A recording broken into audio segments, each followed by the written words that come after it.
On a starry night, just inside the nightclub, men in suits sat in the lobby with a case in front of them. One of the guys had to check if the area was safe first, but the spiky-haired man reassured them that not even a fly could enter the room. As they looked inside the case, one of the statues leaned forward to look inside it as well. As they leaned further and further, the statue quickly snatched the item from the case and ran off. The white-shirted man was alerted by this and blamed it on the spiky-haired man. He then pulled out a remote from his clothes and shut off the exit door in order to block the thief's path. The man was impressed by his sneaking skills and used this moment to reveal the thief's identity. His code name is 500, he is 26 years old, he was in the military for 15 years, and lastly, all of his traits are revealed to be top-tier class. He also revealed that the government had sent a top STF member just to steal a weapon, implying that it was a powerful type of weapon. He then says that he admired people like him, so he didn't pull the trigger and wants him to work for him instead. But 500 didn't hesitate and declined his offer. The businessman then said that it's all for the benefit and that getting pressured by his superiors isn't gonna be worth it. He then tried bribing 500 by giving him a lot of money if he worked under him, but 500 still didn't accept it. But the spiky-haired man didn't give up and pulled out his entire bank account. With this much money, 500 was put on the edge as he didn't want to get his pride tainted by greed, but he shook his hand anyway. After that, he asks him what his next job will be.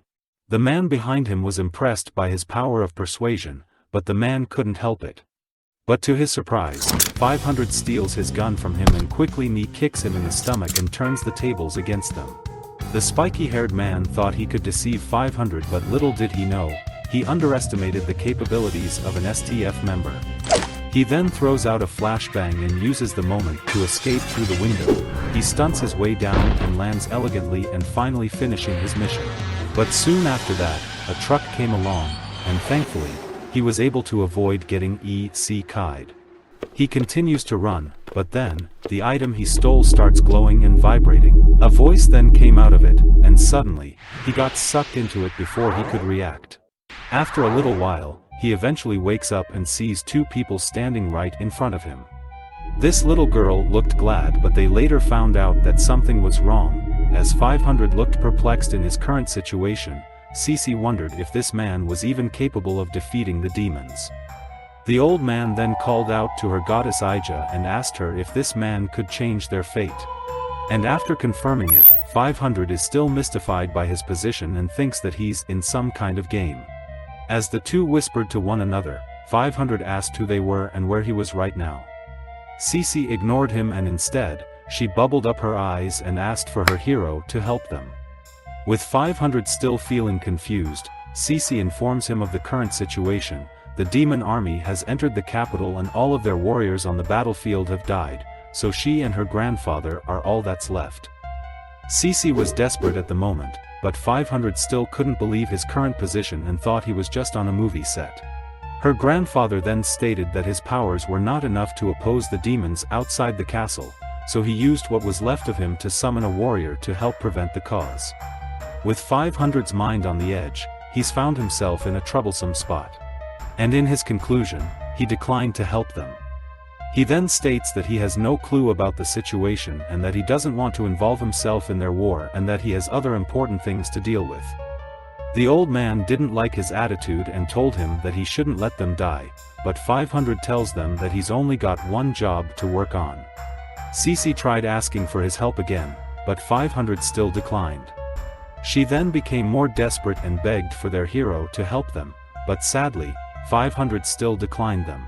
Cece insisted that there really aren't that many demons and that he could deal with them easily, just a mere few of them. She kept begging as they're finally on their edge. Cece wanted their hero to help them, so she tried to offer herself to him, but her grandfather couldn't consider her young age, so he insisted on filling her spot instead. With no other choice, 500 offered them his help for only about half an hour. With that aside, there's still one more problem: the summoning process isn't complete yet. In this critical moment, 500 is stuck with only his top body and blames the old man for even asking him to help them in the first place. He then accelerates the summoning using all his might, but at the same time, the situation gets even worse as the monsters are closing in on their castle. Cece then asks her grandfather what they should do, but she's not the only one desperate in this moment of hopelessness. Seeing as the summoning process is still not complete, the old man then implies that summoning is already hard and that he couldn't finish it quickly even if he used all of his mana. After failing to complete the summoning process, they're finally at their wits' end, and now, they have to move on to plan B. The old man then told Cece to dig up the tiles around. She looked confused by this idea, but her grandfather reassured her saying he could still chant while summoning their hero even if he wasn't there. Cece began digging around him as 500 looked baffled at what she's doing, and after that, the old man then asked her to lend the hero to him. The old man then hoped that 500 would forgive him for what he's about to do next. His instincts activated, he got into pitcher position, and using all his might, he threw their hero with a force strong enough to blast him off the window and into the battlefield. The old man looked proud of himself after what he just did and told their hero that he'd continue summoning him from the castle. This made 500 freak out and calmly ask the old man how he's supposed to fight the monsters without the rest of his body. And now with an army behind him, 500 is left with no advantage up his sleeve and has to wait until his body is fully summoned. In this opening scene, the demon army can be seen surrounding him. 500 was put in a crucial spot by Cece from a distance and thinks he could handle it by himself. At the same time, the monsters wondered where the rest of the settlers went. 500 looked helpless in his situation. The Minotaur thought it would be boring to end him just like that, but one of his company told him to finish it immediately so they could go home. The Minotaur then lifted its axe onto 500, he then prepared himself. And in a split second, he dodges the attack and launches himself right away onto the enemy. After that, the Minotaur swings his axe again, but 500 swiftly dodges it again and grabs him by the neck. The Minotaur couldn't catch him with his slow movements. 500 took a little look at him, and after that, he knew already that their weaknesses were no different from those of a human's body. He then moved through the Minotaur's body and started punching him on his head first, then his spine, and lastly his balls. And after knocking the beast down, 500 gained some experience points.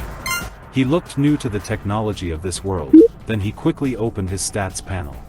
After that, the monsters were surprised to see that their ally had been beaten senseless just like that. 500 looked further into his stats and was surprised to see that his level is ridiculously high. He looked again at the monsters and saw that their level was insignificantly lower than his. After that, the rest of the monster initiated an attack against him. 500 wasted no time and started punching through the horde of monsters. In the distance, Cece and her grandfather looked impressed with 500's fighting power. The grandfather then stated that their hero has yet to use all of his might, but if he's willing to go all out, he could win the battle. Cece then told him to stop watching and continue the summoning process. After the gruesome battle, 500 stood atop the pile of bodies. The rest of the army were scared to fight back and immediately fled back. In the horde of monsters, one specific individual stood his ground to face 500. He tried to analyze the monster but was quickly interrupted by a punch. Luckily he was able to dodge it, but he realized something. Judging from its power, the punch was enough to break his stance. He was then able to get a glimpse of his stat profile, and before he got punched, he saw that the monster had more levels than him. He was able to block it, but he got pushed further away. This individual was revealed to be their captain as the monsters cheered for his arrival. 500 was surprised to see that his health gauge has been reduced a bit even though he blocked the attack and is now more at a disadvantage since his body is only half complete. The monster captain charged at 500 again and made fun of the guy. He kept dodging its attacks and waited for an opportunity to strike back. He saw that the monster had a lot of strength in him, and as soon as he punched him, 500 dodged and hit him back. Even though the monster had more levels than he did, there was one stat that the monster couldn't surpass, and that was none other than agility. Now he just have to not get hit, and win the fight using this attribute. As he punched the monster right in the face, 500 mocked him saying his strength was no match for his battle experience. Cece and her grandfather looked astonished after watching their hero hold himself against the captain of monsters even though he's only 50% complete. The captain's army looked bewildered as well and couldn't believe that even their leader was losing to a halfman. And now, the monster captain is just a pinch away from getting annihilated. He couldn't accept such a defeat, so he vows to bring down his opponent with him as he charges all of his chi and uses it to blow himself up. 500 readied himself as the monster captain kept yelling and yelling, but in a split second, a hand came out of nowhere and pierced the monster from behind, creating a giant hole in his chest. And then, 500's alert system signals triggered immediately, implying that this threat is much greater than the embarrassment. And after that, he suddenly blasted a large beam at 500, and he luckily dodged it. After the smoke cleared, the creature revealed its face and the monster army was shocked to see that the Demon King had entered the front lines. Cece didn't know who the man was, but her grandfather spoke in fear, realizing that this man is the supposed 7th Demon King, and right now things are going to get ugly. 500 detected the attack as a homing weapon. He then tried to analyze the Demon King, but it failed, saying the level was immensely higher than his. Impressed by his dodging skills, the Demon King started levitating and began charging up another attack. During this, the grandfather warns 500 that the spell is a wide-ranged attack and everything will be wiped out in its radius. The Demon King then asked for a desperate expression on his face, but unfortunately, 500 gave him nothing. Cece then asks what they should do as she cries in fear, knowing they're about to get erased anyway. And before the Demon King could land his attack, he was shot in the face, which completely knocked him out of his levitation and sent him plummeting to the ground. Everyone was left flabbergasted by what just happened, as 500 ended with a blow to the Demon King's head. And with this, his mission was completed. That is all for part 1 for this manhwa.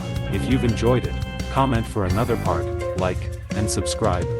Love you all, have a good day and smell you later.